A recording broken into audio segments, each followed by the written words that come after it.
ইতিহাসের কালের সাক্ষী স্মারক বটবৃক্ষ আমাদের ঝিনাইদহ জেলার কালীগঞ্জ উপজেলার সেই বিখ্যাত সুইতলা মল্লিকপুর। ঘুরে এলাম আর আমার ক্যামেরায়। ঢোকার মুহূর্তেই গণপ্রজাতন্ত্রী বাংলাদেশ সরকার কর্তৃক বিশেষ বিজ্ঞপ্তি আপনাদের চোখে পড়বে, যেখানে শপিং মল, প্লাস্টিকের প্যাকেট, চিপসের প্যাকেট, প্লাস্টিকের পানির বোতল, ড্রিঙ্কস অবশ্যই এর ভেতরে আপনারা রাখবেন না। ইতিহাসের কালের সাক্ষী ঝিনাইদহ জেলার এশিয়ার মহাদেশের প্রাচীন এবং অন্যতম বটবৃক্ষমূল, সেটি এবার আপনাদের সামনে উপস্থাপন করব। কোথা থেকে সৃষ্টি হলো এটি? বটবৃক্ষটা জন্মেছিল, সেই মূল গাছটির মারা গেলেও এখন প্রায় ৪৫টি ভিন্ন ভিন্ন গাছে প্রায় 2.8 একর জায়গা জুড়ে অবস্থান করছে এই এশিয়া মহাদেশের প্রাচীন এবং অন্যতম বটবৃক্ষমূল। 38টি মূল ঝুলন্ত অবস্থায় বিদ্যমান। বর্তমান 2009 সালে হতে সামাজিক বন বিভাগ যশোরের এই বটবৃক্ষমূলটি ব্যবস্থাপনার কাজে জড়িত হয়েছে। সামাজিক বন বিভাগ যোগ্য, এরা কিন্তু একটা সতর্কমূলক একটা লেখনী দিয়েছে এখানে। মল্লিকপুর শতবর্ষী বটবৃক্ষর ঐতিহ্য স্থান। এখানে দেয়ালে লিখন বা ফুল পাতা ছেঁড়া বা কোনো প্রকার এই যে এখানেও একটা সংবিধিবদ্ধ দেওয়া রয়েছে। আমরা এবার দেখব বিশেষ মূল গাছের পাশে যে মূলগুলো গড়ে উঠেছে সেটা দেখানোর চেষ্টা করব। এটাই হচ্ছে আমাদের ইতিহাস, ঐতিহ্যে ভরপুর আমাদের প্রিয় বাংলাদেশ, আমাদের জন্মভূমি।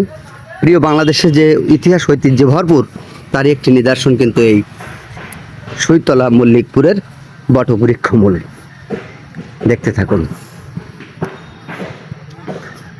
যতদূর চোখ যাচ্ছে শুধু বিনোদন পিপাসুরা কিন্তু প্রতিনিয়ত বিভিন্ন এলাকা থেকে কিন্তু এখানে আসে, সেটারও একটা নজির আপনারা দেখতে পাচ্ছেন।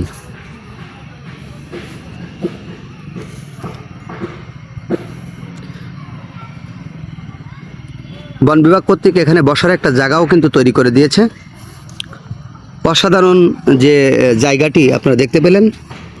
আর সবচেয়ে মজার যে ব্যাপারটা দেখেন, কতগুলো গাছে ভরপুর, কত বড় বড় একটা, এটা কিন্তু কোনো গাছ না, গাছের যে শেকড় থেকে যে গাছের উৎপাদন হয়েছে। 38টি আছে এরকম।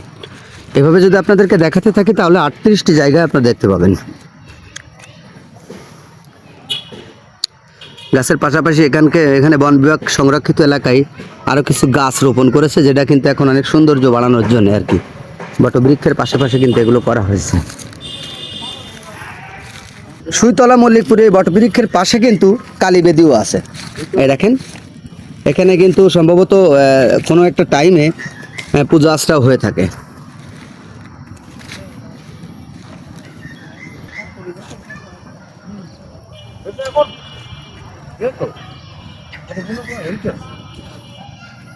পুরাতন যে বটবৃক্ষের যে মূলটি দেখেন, আপনারা দেখতে পাচ্ছেন, এটা কিন্তু পুরাতন যে বটবৃক্ষ ছিল এখানে সেটার মূল এখনো পর্যন্ত এখানে বিদ্যমান। 250 বছর 300 বছর এই কাঠটার বয়স। এই দেখেন, যে কাঠটা আমি হাত দিয়ে দেখানোর চেষ্টা করতে চাই, দেখেন 250 থেকে 300 বছর এর বয়স বা তার অধিকও হতে পারে। এই দেখেন, একটা গাছ ভেঙে পড়েছে। স্মারকে এই বটবৃক্ষের স্মারক ব্যারাক নির্মাণ করেছে কিন্তু এখানে কর্তৃপক্ষ। দেখেন 2016 সালে এটা স্থাপন করা হয়। এর নির্মাণ ব্যয়ও কিন্তু এখানে লেখা আছে 18,60,000 টাকা মনে হয় সম্ভবত। হ্যাঁ, সামাজিক বন বিভাগ যশোর এই নির্মাতা প্রতিষ্ঠান কারা ছিল এটাও আপনারা দেখতে পারেন। এই দেখেন, অনেক চমৎকারভাবে অসাধারণভাবে দেখেন নুয়ে পড়েছে, ভেঙে পড়েছে গাছটি অনেকটা। এখান থেকে দেখেন একটা গাছ ভেঙে পড়েছে। বন বিভাগের দায়িত্বে থাকা এই জায়গাটি এখন অনেকটা সংরক্ষিত, অনেকটা দেখভাল করারও লোক আছে। আর এখানে যাতে বসার জায়গা, নতুন একটা গাছ এখানে থেকে কিছু গাছ মনে হয় সম্ভবত এখান থেকে উঠায় নেওয়া হয়েছে, এটা দেখলে বুঝতে পারবেন। এখানে বসার জায়গা বানানো আছে, দর্শনার্থীর জন্য বসার জায়গা আছে প্রত্যেকটা জায়গায়। ওই ওখানে আরেকটা আছে, ওই যে হ্যাঁ, আশপাশে সব জায়গাটাই পুরো এলাকা জুড়েই। আজকের মতো বিদায় নিচ্ছি। সবাই ভালো থাকবেন, সুস্থ থাকবেন।